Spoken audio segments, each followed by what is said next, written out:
पंच facelift को launch कर दिया है, लेकिन सभी वेरिएंट्स की प्राइसिंग नहीं बताई है। 5.59 लाख रुपीस में ये लॉन्च की गई है। पेट्रोल मैनुअल और सीएनजी मैनुअल की प्राइसिंग बताई गई है।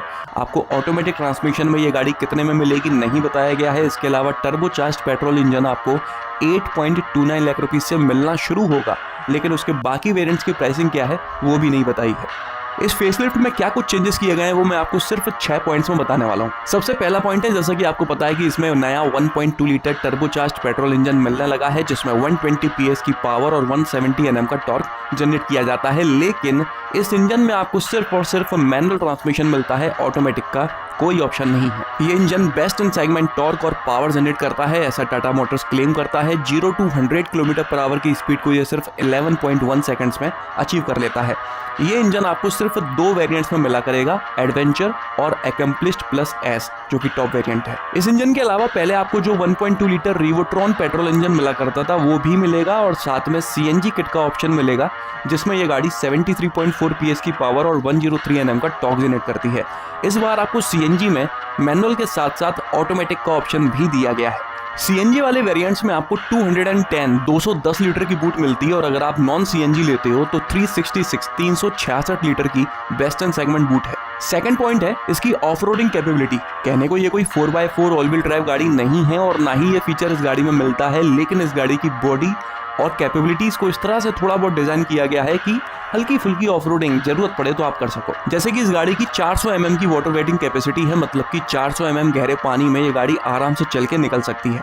अप्रोच एंगल है 21.4 degree, ramp over angle 21.6 degree और डिपार्चर एंगल 39.4 डिग्री। ये तीनों ही एंगल बेस्ट इन सेगमेंट है। पहले आपको इस गाड़ी में लगभग 187 mm की ग्राउंड क्लियरेंस मिला करती थी, लेकिन अब उसको इंक्रीज कर दिया गया है और अब आपको 193 mm की ग्राउंड क्लियरेंस मिलती है। ग्रेडेबिलिटी की बात करें, मतलब कि गाड़ी की कैपेबिलिटी है कि कितने इंक्लाइन पर वो चढ़ सकती है, तो इस गाड़ी की है 30% ग्रेडेबिलिटी, जबकि इस सेगमेंट की बाकी गाड़ियों की मैक्सिमम होती है 27%। हालांकि ये मैं 30% ग्रेडेबिलिटी बता रहा हूँ, ये टर्बो चार्ज पेट्रोल इंजन की है, ना कि किसी दूसरे पेट्रोल इंजन की, सीएनजी की तो बिल्कुल नहीं। तीसरा पॉइंट है सेफ्टी। जिस तरह से इन लोगों ने सियरा का फ्रंट टू फ्रंट कोलिजन करवा के क्रैश टेस्ट किया था, उससे मिलता जुलता इन्होंने पंच के साथ भी क्रैश टेस्ट किया है। एक खड़ा हुआ है ट्रक, पंच आती है 50 km/h की स्पीड पर और ट्रक में आके टकरा जाती है, कह लो कि ट्रक के नीचे जाके घुस जाती है। एक्सीडेंट होने के बाद में पैसेंजर सेल इंटैक्ट है, सभी डोर्स खुल रहे हैं, फ्यूल सिस्टम सील है, सीट बेल्ट सही तरह से काम कर रही हैं, एयरबैग्स डिप्लॉय होते हैं और अंडर राइड किसी तरह से गाड़ी में नहीं हुआ है। गाड़ी के अंदर बैठे हुए पैसेंजर्स सभी सेफ हैं। इसके अलावा भारत एनकैप ने भी इस गाड़ी का क्रैश टेस्ट किया है, जिसमें इसको 5 out of 5 स्टार्स मिले हैं, एडल्ट्स और चाइल्ड ऑक्यूपेंट्स दोनों के लिए। बात आती है सेफ्टी फीचर्स की, तो इसमें अब आपको ABS EBD के साथ में 6 एयरबैग्स स्टैंडर्ड मिलने लगे हैं, electronic stability program, hill descent control, Isofix child seat anchor जैसे फीचर्स भी स्टैंडर्ड दिए गए हैं हर किसी वेरिएंट में। चौथा पॉइंट है कंफर्ट एंड कन्वीनियंस के फीचर्स। इस गाड़ी में कई सारे फीचर्स को ऐड ऑन किया गया है जो पहले आपको नहीं मिल पाते थे, जैसे कि 360 डिग्री व्यू पार्किंग कैमरा मिलता है और साथ में ब्लाइंड व्यू मॉनिटर भी, ऑटो डिम IRVM, 26.03 सेंटीमीटर की बड़ी टच स्क्रीन मिलती है, मतलब कि 10.25 इंच की, wireless charging, IRA connected car technology मिलती है 45 से भी ज़्यादा फीचर्स के साथ में।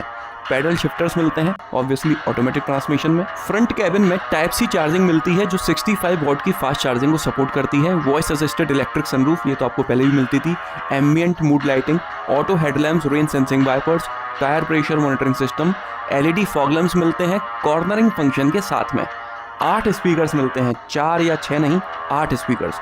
एयर प्योरीफायर और रियर डिफॉगर जैसे फीचर्स आपको इस गाड़ी में मिलते हैं। इसके अलावा जो कॉमन फीचर्स होते हैं दुनिया भर के वो तो हैं ही ऑब्वियसली। पांचवा पॉइंट है इसके डायमेंशंस में कोई चेंज नहीं किया गया है, लेकिन गाड़ी के अंदर कैबिन में जो सीट्स हैं, उनकी पोजीशंस हैं, डायनेमिक्स हैं, उनमें चेंजेस करके इसके कैबिन को और स्पेशियस और यूजफुल बनाने की कोशिश की गई है। टाटा का क्लेम करना है कि इसकी ड्राइवर सीट पर बैठकर आप अगल बगल का काफी आसानी से देख सकते हो। आमतौर पर जो व्यू मिलता है वो 73.3% की क्लैरिटी देता है, जबकि सेगमेंट में मैक्सिमम आपको 69% की मिलती है। इसके अलावा जो ड्राइवर की सिटिंग पोजीशन है उसको भी पहले से इंप्रूव किया गया है।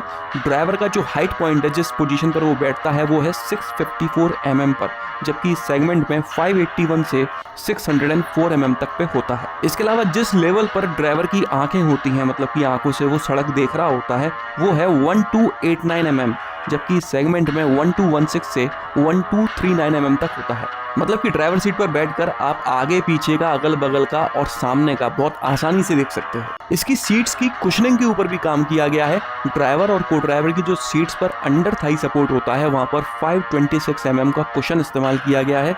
आमतौर पर सेगमेंट में अप टू 500 का मिलता है। इसी तरह से रियर कैबिन में जो अंडर थाई सपोर्ट पर कुशन इस्तेमाल हुआ है वो 510 mm का है। आमतौर पर सेगमेंट में अप टू 470 का होता है। पीछे के कैबिन में जो नी रूम है वो भी पहले से ज्यादा स्पेशियस है। 250 mm की आपको स्पेस मिलती है। आमतौर पर सेगमेंट में 210 से 230 mm की होती है। इसके अलावा 90 डिग्री डोर ओपनिंग तो आपको पहले भी मिलते थे, अभी भी मिलते हैं।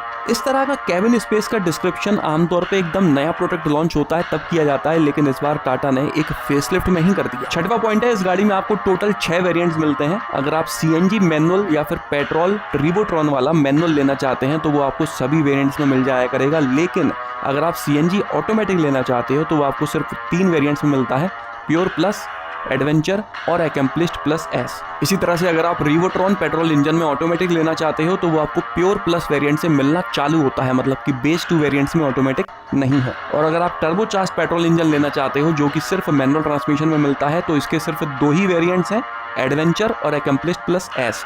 एक वेरिएंट की प्राइसिंग आउट है 8.29 लाख रुपीस और दूसरा वेरिएंट मतलब कि टॉप वेरिएंट की प्राइसिंग कितनी होगी अभी तक नहीं पता चला है। रही बात सनरूफ की तो टॉप वेरिएंट में तो आपको मिलती है, लेकिन प्योर प्लस वेरिएंट और एडवेंचर वेरिएंट में सनरूफ आपको एज अ ऑप्शन मिल जाएगी। हर गाड़ी की तरह ये जो प्राइसेस मैंने आपको बताए हैं ये इंट्रोडक्टरी हैं, कुछ समय के बाद बढ़ जाएंगे, लेकिन वो कितने समय के बाद बढ़ेंगे नहीं पता। तो बस यही वो सारे चेंजेस हैं जो आपको इस नई टाटा पंच फेसलिफ्ट में मिल जाते हैं। किसी भी तरह से आपको ये वीडियो पसंद आया हो तो लाइक कर दीजिएगा, इस चैनल को सब्सक्राइब कर लीजिए और ऑल नोटिफिकेशन पर टैप करना ना भूलना।